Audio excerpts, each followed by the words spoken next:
I'm Justin Davis, and this is Joe Camp's RC.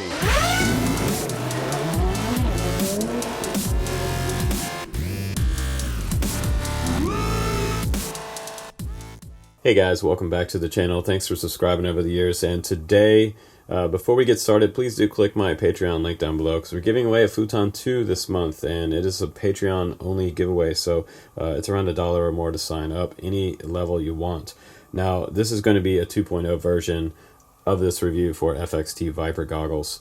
They're sort of a new hybrid style box goggle, and you can use them with glasses. They're super nice. Now, I did have an issue last week. I went out to the field to test these for you guys, and you noticed that in that video, if you did get to catch that video, you did see that this SMA connector broke off, and it was very disappointing. I thought that, well, I'm just going to go ahead and toss this in the trash because it's not repairable because the tab broke off, the PCB, the board. So that was an issue, and that was a huge issue for me. And as soon as I posted the video up, FXT sent me an email, and they were really concerned about what happened. And they looked into it with their engineers, and they let me know that there was an original 1.0 version that only had 3 posts coming off the SMA connector, and I have a drawer behind me right here that is full of old monitors, and a lot of the older style connectors are only soldered up on one side of the board. So this particular monitor right here happens to have only a 3-pin connector, and you can see right here it has these 2 pins right here, and the tab actually broke off the board. So that's why I can't repair this one. If I send it back to FXT, they might actually be able to repair that. But on my side of things, it's not repairable. And you can see this one has all 3 on there. 1, 2, 3. And then on the back side, look at this. There is none on the back side. So you see those 3 tabs right here, but they go to this piece. They don't actually come down from the SMA connector. So one thing to note is that over time, they start to bend a little bit. And when they bend, this is really brittle right here where these posts connect to the top of this, so they tend to break off and they snap right there, usually not where they're connected or soldered to the board. So I have a feeling that this was kind of a cold solder to begin with. It looks a little bit dull compared to the other side. This side actually looks pretty shiny, pretty good. Sometimes if they use a cheaper style solder, sometimes that will actually occur, and you'll have some wires pop off your quadcopter. But in this case, when I went to put the patch antenna on this side, it just broke right off, as you can see here in this video. That was kind of a huge bummer for me, and I gotta say that I'm surprised that this Chinese company did step up as quickly as they did. And as a US consumer, that's what we're looking for. We're looking for a response from these companies, and I have to say that I can trust FXT a little more now that I know that they're going to respond. I do have a pretty popular YouTube channel, so yes, they probably would respond. But now you guys know that there is an issue with the goggles, and they did address it. So that's pretty cool from them to address this issue publicly and go ahead and let you guys know that there's a fix out there.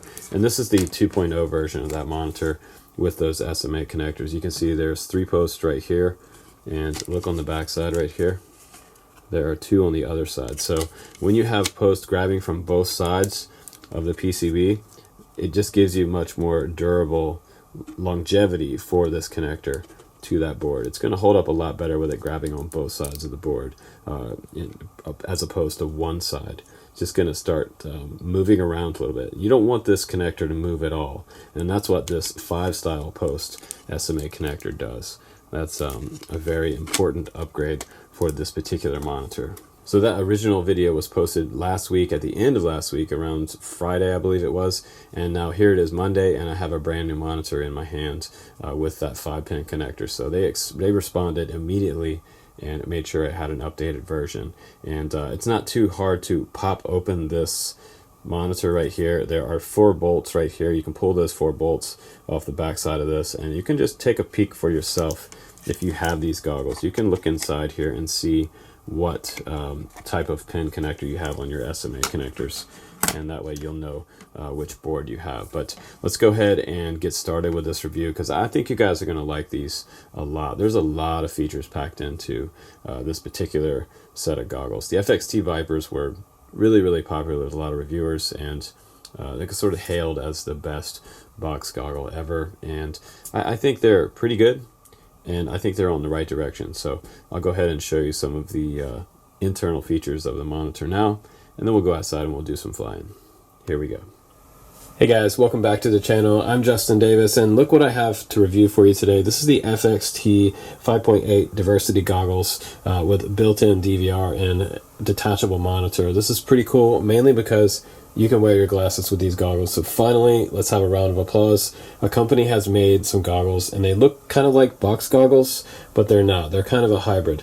And the biggest thing is that they work with your glasses. You can wear them on your face, and you can put them comfortably on your head, and you don't have to worry about any inner pupillary adjustments because it doesn't have that. That way, you don't have to deal with it, and you can wear your glasses, and you can just start flying FPV. So, yay! There's finally a company that does that. That's awesome. So, very excited about that for you guys. I don't wear glasses, thank God, but if you do, this is the set of goggles that you want to get. And I'm not an affiliate for these, so we're just going to go ahead and do this honest review today, and I'm going to show you what's included in the box. You get a case, you get a little wipe towel, you get your video cable. This is sort of a video out or video in. It does have video in and video out. Super awesome. It has a detachable spot for the monitor to come in and out of, and it doesn't let any light in around this. It actually doesn't have any light leak in the front, which is super nice. It does come with these two sort of standard style antennas. You want to take these off and put a patch on one side and a right hand circular polarized antenna on the other, because these are SMA connectors. It also comes with this USB connector style power cable, and it has a barrel connector which connects into this little guy right here that they give you. This is an XT60 adapter for your batteries, so you can plug this into either a 3 or a 4S battery because it has quite a big voltage range, and we'll talk about that more in the specs part of the video coming up. But it also has adjustable straps, and they do wear on your head kind of different than some of the other goggles out there. It has an adjustable strap for the top part, and this is going to be pretty important to getting this fit right on your head, because these are going to fit on a little differently than some of the other goggles out there. And we'll also put these on the scale and weigh them for you, just to let you know how much weight it's going to be on your head. One con about these that I did see right away was that this barrel connector plugging into the USB side of things, this isn't very long, so I wasn't able to actually get the battery down in my pocket. So it was kind of a pet peeve. I was actually holding the battery next to my transmitter while I was flying. Now, if you want to, I don't like to put it on my head, but you also have the option of doing that. They do have a spot back here, and you can fit traditional style Fatshark batteries in here, just in that little jacket right there. So that's pretty nice. Even your 3S 2200 would fit in this quite nice. So you can wear that on the back of your head if you choose to, or you can put that 4S 1300 or 1500 in there. It's actually big enough to stretch a 1500 in there, so it does have options for that if you don't want to use this shorter cord here. But I think it would be better if this was maybe just a few feet longer, and then it would reach down to your pants pocket, because I'm only like 5'10", and anybody taller than me is definitely not going to reach down to your waistline or even fit in your jacket pocket. Now, everything here does fit in the case quite nice, and they break down totally. So if you're traveling with these, it doesn't really take very long to break them down. You just take these two antennas off that come with it, pop this door open right here, pull the monitor out, and you can even pop off this bottom part right here. So this is going to slide back and slide back on this side, and now you can remove the eye gear off of there, which is neat because now you can see the mirrors. So if you needed to have a little bit of a visual reference or line of sight while you're flying, you can actually just take that part off, and then you can look to the sides or down below if you need to look down at your radio. So that's a little different from what we've seen with traditional binocular Fatshark style goggles or the standard box goggles. And the way this works is it's sort of a kind of a periscope type of deal they have going here. There's a mirror right here, there's one mirror here reflecting up, and there's a secondary mirror right here, as you can see. So the image is coming from where the monitor sits right here, and once I put the monitor in there, you'll see that it does indeed show you that. If I turn this on, so see now it looks black like that, and your image looks really nice on here. Actually, it does have a really crystal clear image. Now, one thing I did notice about it right away was that you can kind of see how this is on an angle a little bit right here. That is kind of a strange feeling. When you're flying, you don't really notice it as much, but I did notice it right away as it was turning on. It's generally flat in front of you, but this one's sort of on an angle, so that might be something you have to get used to. Now I'll just go ahead and plug in this 3S 1800 to the monitor so you can see how it loads up when it comes on. I'm just going to hit the power button on the very back, press and hold that, and it'll power up. You'll see that FXT logo on the screen first, and then it's going to go to your mode 1. Now you can switch through different modes, so you can get to your DVR playback. You can also switch to the HDMI mode, which is pretty nice. You can do auto scan. You can format your SD card. Now over here on the right hand side where the power light is, if you go to the right there, you can see this little button right there. That's your modes. So that can take you inside your DVR. If you long press it, it will take you in there for 2 seconds or more. Or if you short press it, that's actually going to start recording to your DVR. And I have my smart card over here and on the side right there, and there's your audio in and out. You can see it's recording some of the static screen. So if I short press it again, it'll stop and that'll go away off the screen. And now to watch that, if I want to long press it, it'll actually take me into the DVR. Now you're into the DVR menu, and you press once again and it'll start playing what we just recorded. And you might see it's kind of dropping frames there. It's lagging just a little bit. So that's something to note about that, and I'm not totally sure that's going to affect your breakup if you're recording FPV or not. So that might be something to think about if we see any lag in the recording during this review. But if you long press it again, it should take me back to that live view. Now I'm back on the live view and I can see what band and channel I'm on. And you also have a menu bar up here that gives you more information, that particular band and channel that you're on. I'm on A1, and right now I'm on 8656.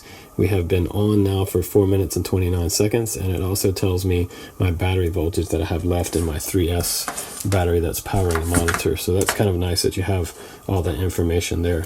Now on the back of this monitor you have a little joystick, and if you press it up, down, left, or right, or in, it does different things. Starting off with the first direction, over to the right hand side, if you just push it to the right real quick, and it'll bring up this menu right here. And this is kind of different than what I've seen on a lot of different goggles lately. I've seen not this type of selection. I can actually go through each band. I can just push the joystick down and I can kind of scroll around up and down through the bands. So say you're at a race and they tell you to be on 5845 on the race band channel, I can just go up here and click in the middle and it sets me automatically to that channel. So that's pretty nice. So that's pretty quick as well. If you need to find a certain channel, you can do that. 5760 right there. Just go up to that on the F band, and I switched over. You don't have to scroll all the way through each band. So that's really kind of a nicer and kind of really easy display to look at as far as all your channels and bands are concerned. And we also did notice that it does say 5905 3 times right here. So those might actually be the band channels on the 5.8 spectrum. Now, if you press to the left just slightly, it's actually going to move you through sort of a manual type of way. You can go through all of your bands and channels like this, just one at a time, if you were trying to just do it this way. I don't know why you would want to when you have such a great way to using this option to the right. It's just much more quicker and easier to see. And if you press down on the center, it actually makes it go away. And if you press down one time, it actually makes it go away and you go back to the main screen. Now if you want to get to the next option, press up on the joystick, and that actually is going to move me through the different modes that this has available. So we have DVR here, and I can press again up here to start playing, just like I showed you before, and I can press again to stop. And if I press up again, that's going to take me over to the HDMI screen. So now you see the HDMI in screen right there. I'm going to press up again. Now it's going to take me back to the live view. So pretty easy and intuitive to get used to. Now we're going to press down on the joystick. There's just all kinds of stuff in here. This is pretty neat. And that's actually going to be our auto search. So if I turn on my quad over here, it will do a pretty quick find. I did see that it works in about 30 seconds time, and it finds that band and channel. It would be interesting if I actually picked up on somebody else's FPV near the studio. So I press down again, and pressing down does the auto search.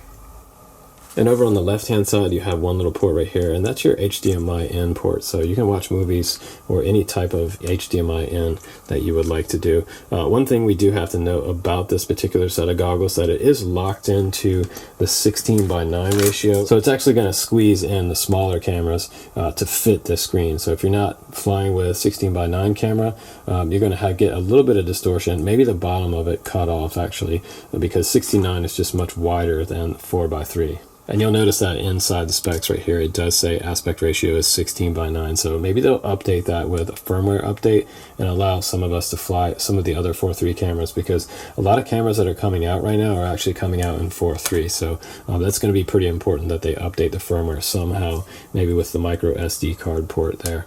They could give us a new bin file for updating this goggles. Now also, if you long press to the left, you're going to get into that favorites menu, which is super cool. So you can see here, it does have some favorites presets to 56, 58 there, and it does go away pretty quickly. So I'm going to press it and hold it again, and I can select different favorites there. I can go down to number 5, and if I push over to the right, it's going to put me into that menu on the right hand side there, and I can make a new selection. And if I press down on the joystick, it'll actually put me into the selection on the bands. It disappears kind of quick there, so I'm going to get back in there, and I'm just going to set a new number on channel 5 there, my favorites 5, and now I can scroll down through all the various bands. Say I like to use channel F1, which would be 5740 right there. Press down on the joystick, and now it's saved to my favorites number 5. That's actually kind of a nice option to be able to have favorites set up, so you can just quickly get to your race quads channel and band. Now if you press on the joystick and you press it down like that, it does take you into the goggle menu, and this is pretty intuitive right here. You have group A right there, and it looks like you can have various different groups. This is pretty cool because they also let you have channel favorites. You can set up your channel favorites in there, and you can just scroll back and forth between your channel favorites, which is a really nice option. So let's go down. We can also go into changing channels here if we want to, A7, A8. It's running me all the way through the A band there in the group, B, E, F, R. So if I want to go down to race band, I can go 1 through 8 right there through race band. So that's kind of cool that it does that. And the format is set to auto right now, and that means it's going to automatically find the 4:3 camera or your 16:9 camera, and that's good. But we're going to test this with a 16:9 camera, the Fox Air Monster, because that is a true 1000 TVL 16:9 camera, so we shouldn't get any distortion on the screen when we take these outside to do some testing. So we have the display on. I can turn that off as well. If I press back out of there, you see that top menu went away, and I kind of like that top menu, so I'm actually going to leave it on. So put it back to on, and you see it appear back there again. I can change the backlight variation, and the backlight is how bright the screen is, so I'm just going to go back down to that. It does have a quick away mode, so if you're not touching this more than like a few seconds, and you can't really see it here, but you can see that it does do low, medium, and high. So maybe on the darker days you could turn this backlight up a little bit. On the brighter days you could just turn it down a little bit, possibly to get rid of some of, if you're seeing any type of light coming in through the goggles, and make them just a little dimmer. So we have brightness, and we can also turn the brightness way up there. You can do contrast, color saturation, and you can turn your volume up or down, and I have mine set all the way to 0, because every time you power up the goggles it makes this static noise, so that's just one annoying thing about it there. And the language, you can change that from English to Chinese, or you can do a factory reset if you get something kind of messed up in here. And if I don't press anything for a second, it's going to go back to the main screen. And you can see that as I move it around here in the studio, it actually has a nice coating on the outside of the screen. It's not super reflective, so that's going to be a lot less light saturation, giving you glare when you're using these goggles inside that darker environment. So I've got my America quad here, and I have a 4:3 camera on that from RunCam, so I'm just going to go ahead and plug in America here, and we'll see if there's any distortion on the screen. And you'll notice because the bottom of the OSD will actually be a little bit off. So let's go ahead and press down and do the auto search and see if we can bring that up, how quickly it finds it. Scanning all the way around till we lock in. So that looks pretty good there. It's not super distorted. It generally pushes this bottom part up when it's cropping in the 4.3. And I do have another quad sitting here with another run cam, so let's test another. This is the micro Swift camera on the Futon 2. And we'll press down and search. I'll show you how quickly it finds it. There it was. It seemed like it found it for a second, and I was looping back around. Okay, and you can see this is squashed just a little bit. It is kind of squashed down, and this OSD is actually further up than on my America. And you can see on this side here, the fly minutes are actually cropped off to the side there. So it's sort of pushed off further to this side than this side, because all this looks pretty good over here. So it is kind of forcing 4.3 to fit this particular monitor. So if that doesn't bother you, then that's no big deal. And it does say in the specs in here, I was telling you guys about that interpupillary distance there. It's 63 millimeters for the interpupillary distance. And that's non-adjustable, by the way. So it's stuck in one position, but I find that I don't really need it. Especially if you're wearing glasses, it's going to be in focus for you. And some of the box goggles for me actually hurt my eyes, so I don't wear them for very long. It seems like the screen looks too big.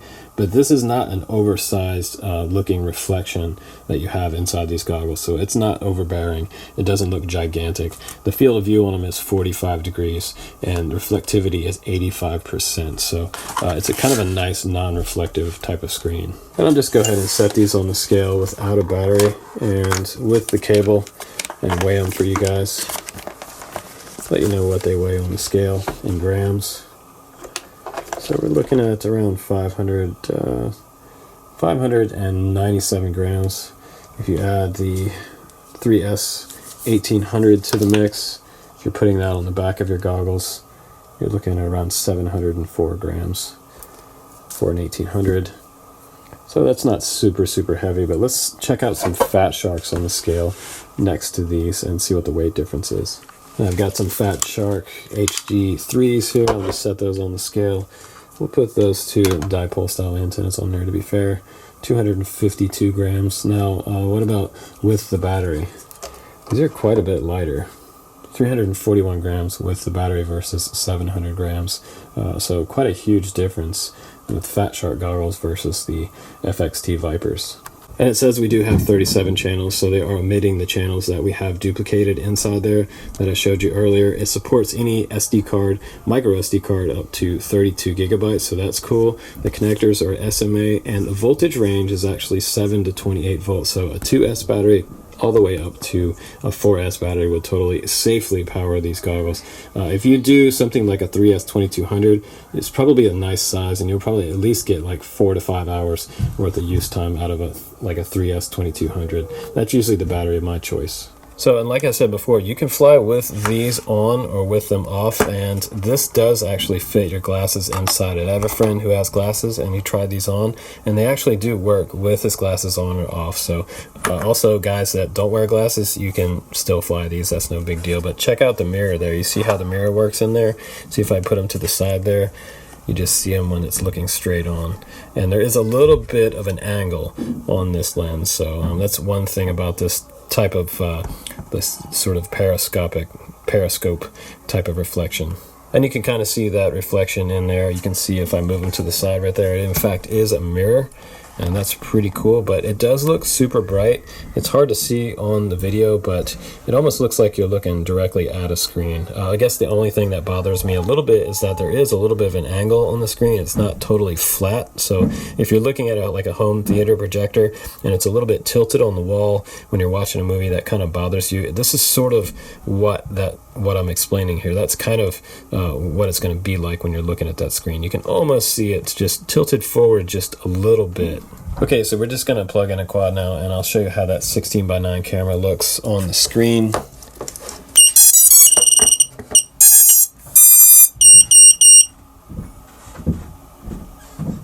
And if it doesn't load up right away, I'm just going to go ahead and do that auto scan. And we'll just go back around again for the fun of it. Press down and do an auto scan. Just going to go all the way through the bands and back around. We'll see how quick it is. kind of a good example of how fast it finds the channel. So pretty quick scan, and the image actually does look pretty good in there. Looks really nice. Nice and crisp. And one of the biggest things about this set of goggles is the fact that it does have a really nice reception coming from the quad. I have a sort of an older VTX that we're going to use for this test on this Leopard. It's probably, this quad is about maybe not even a year old, and I think you're going to be quite surprised at how good the feed comes back and how solid this set of goggles is, even with these stock antennas. So I'm going to go ahead and charge up some 4S batteries, guys, and I'll take you out to the field. Now I'll show you some of the DVR footage that we recorded with my Leopard in that Foxeer Monster 16:9 cam. All right, guys, let's go ahead and do the flight test. I have the Futon 2 over here with this little 1080p mini cam on there.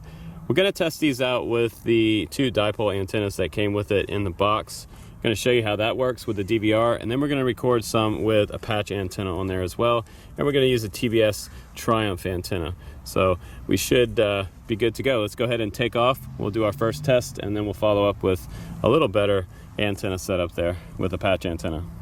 All right, guys, let's go ahead and get the Futon 2 up in the air, and we're going to test it out just with the standard setup, the dipole antennas on top of my head that came in the box, and we're going to see if these goggles have any breakup. Now, I did notice right away there is a lot of breakup near trees, and that's about it. But out in this big field, they did pretty well. The other little bit of breakup we have is with the antenna facing away from me on the back of the quad, and down low to the ground on the other side, the opposite side of the field. So right up close, it did really well, even under those trees right there. And I never lost signal completely with the dipole stock setup, and that's actually pretty impressive, because a lot of times when I get the dipole antennas, I pretty much just toss them to the side because they're never really any good. Lots of us have tons and tons of those little stick antennas laying around in our shops. If you're just getting into FPV, you kind of need to know about those type of antennas, and generally they're usually something you want to avoid. But right here, if you just got this goggles and you were using them for the first time, you could probably use these until you decide to get a cloverleaf and a patch on this set of goggles. They're completely fine. I don't see any issues. You're not going to get quite as much range out of them, but you are going to have a pleasant experience in a big open field. That's going to be fine. For proximity flying, they're totally fine. And there's a little bit of breakup here. A little bit of static, just a little bit of static when I'm facing away from myself. You see that? That's probably the worst of the static with the stock setup. So that's actually pretty impressive. Just gonna fly over here to my left a little bit. It's exploring the lines in the field. It's kind of like some little bike paths out here. Somebody decided to leave their bike out here and the rest of their clothes. Hopefully they didn't go home naked. We have I don't know what that's all about there. But let's go ahead and set this quad down. Let's go ahead and try out the patch antenna. I've got a helper here today. We have Trent Sigurd, who is the product manager for Unique, which is really nice. He's a guest on the channel today. He did a couple shots here for me, a very, very nice shot. So I'm going to switch out these antennas. We're going to do that Triumph on the right-hand side and the patch over on the left-hand side. And I'll go ahead and put those on, and we should have a little bit better signal with this setup. Let's just go ahead and get the quad in the air. Say thanks to Trent again for hanging out and filming me. He's in town for a few days. So here we go. Let's check these out. These antennas should be a little more solid than what you saw a second ago. Checking out the crop circles down there. The signal seems to be actually pretty good. When the quad's facing away from me right here, it's pretty solid. And I trust it enough to just kind of throw some random freestyle flips there. I'm going to test it out by going back behind myself with the patch antenna facing forward. And I didn't lose video at all just then, so that's really good. Over here near these trees, and there's an apartment building to the right there. It's a little bit of static over there near all of their Wi-Fi routers. Out here in the middle of the field, almost no static. And it bothers me that these are stuck in 16:9, so that's probably going to be the biggest con about this particular set of goggles that they're locked into 16:9. So unless you're flying a 16:9 camera, you're going to get some cropping. And you can see the Futon 2 has that Furby clone style camera, the micro Swift clone, and the whole bottom of my OSD is cropped off about halfway. I can still see the battery level and the fly time, so that's good enough. But if I was going to record DVR and show it to you guys, I wouldn't use these goggles all the time with this camera. I'd have to switch this camera out, and that would be kind of a bummer. They need to definitely address that issue. That's another issue they're going to need to fix for customers if they want a lot of people to use these goggles.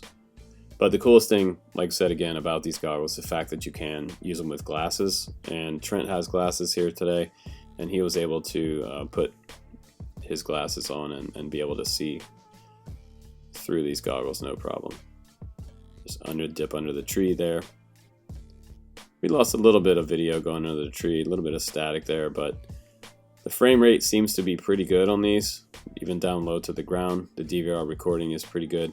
One thing that does bother me about this DVR, and this will be a con about these goggles, is the fact that after about a minute and a half, you do get a new file started, and then once the new file starts, you're going to see a jump right here. Watch this.